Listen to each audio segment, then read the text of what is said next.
Hi, this is Aaron Perry from Automotive 12. Today we're going to work on a 1984 Z28 IROC Camaro. The problem with this car today is that it has a bad clutch master cylinder. So what we're going to do today is we're going to come over underneath our brake booster and master. And in behind here there's two bolts on a brake master. This is our reservoir. We're going to have to disconnect that. Make sure we have a drain pan underneath it, so we can catch any oil for environmental purposes. So today for our parts we're just going to need our new hydraulic hose. Make sure that when you're getting the hose you can buy the pressure stuff with a plastic insert in it. What the plastic insert does is it makes it so when you put too much pressure to it by accident it does not blow off and then you lose your clutch again. This is our main part right here. This connects right here to your clutch pedal, pushes in here like this. In here is where the reservoir goes. Fluid goes through it, pumps it, goes into the clutch slave cylinder, which is underneath the car in the transmission or beside the transmission, and that will push your clutch in because this is a hydraulic clutch, not a manual clutch. And that's good.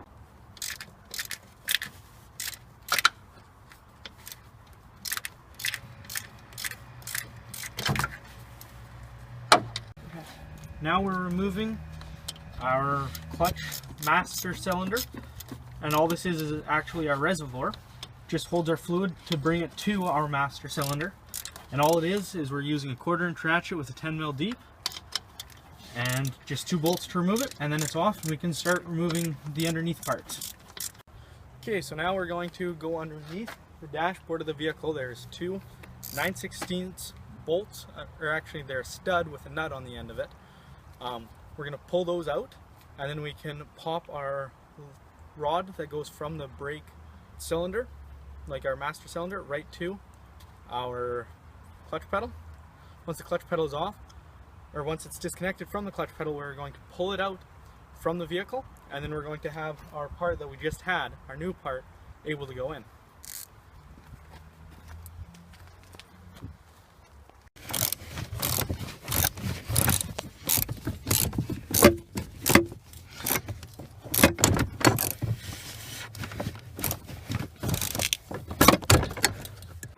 Okay, so right here, and where all that rust is, that's actually not water, it's actually brake fluid, and brake fluid is what you use for your clutch fluid. Right here, you can see as when you do that, you're actually getting an air bubble in there, which all that fluid was only supposed to come through here, mess all this part together, pump in, pump through this line. This line I cut because I'm replacing it, makes it easier, and it goes right down into the slave cylinder on the clutch.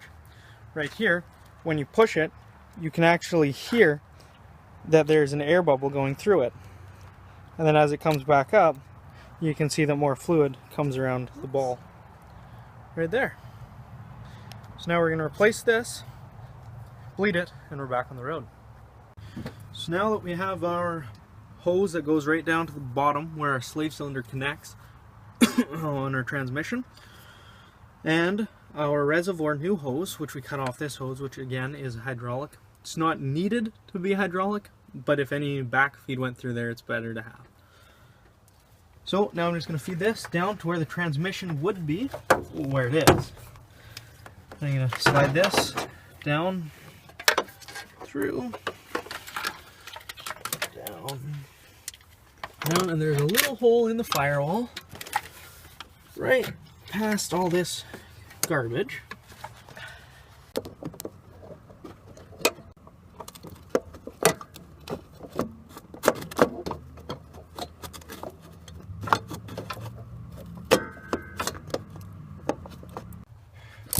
Now that our slave cylinder is, or our master cylinder, sorry, is in, we are just tightening up the two lower bolts, one here and one right here, which you can't really see on the camera.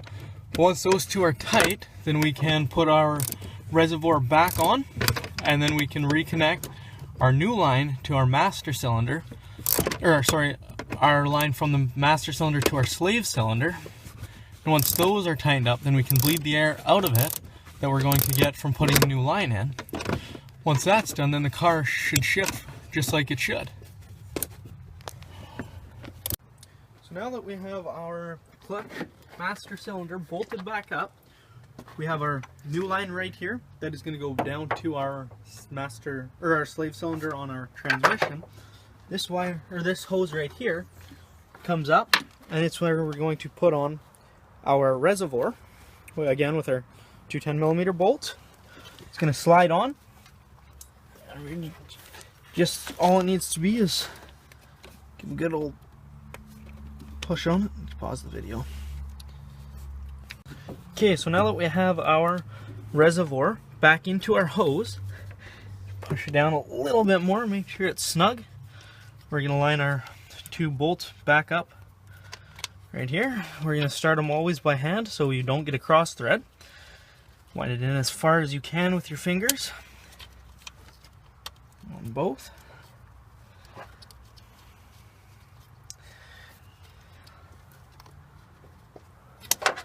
And this time we're just going to use a shallow because I can.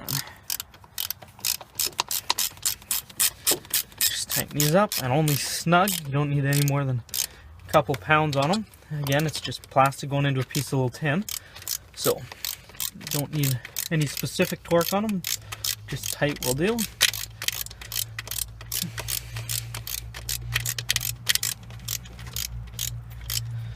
And this part right here is done. So now we have our clutch pedal hooked back up in the car. We have our reservoir back on it.